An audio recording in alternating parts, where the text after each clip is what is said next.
This thing is actually pretty sweet. I'm kind of surprised how nice it is.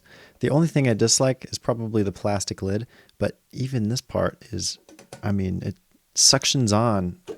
It it has like it's nicely made. Like the lid itself is nicely made. It's even got this little time thing right here, which is really nice.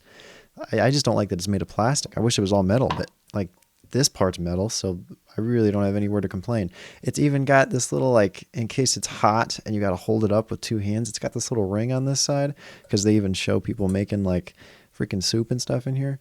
Just crazy. And like I don't know, it's just such a simple design. It's so inexpensive. It's so easy to throw into like a bag or like a freaking like if you're going on a trip somewhere and you need just something to boil water in really quickly.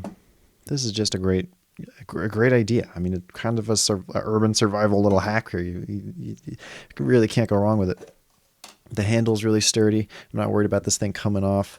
This handle, I could see this maybe coming off. You can kind of see it's a little wobbly in there, and it's kind of, I don't know. But, you're not going to be using this very often. The whole point is literally just in case it's a little bit heavy. So I, and like the lid's fine. It's even got a little air hole in it, so you can pop that off if you're worried that it's going to blow up on you. It's very easy to clean, very simple.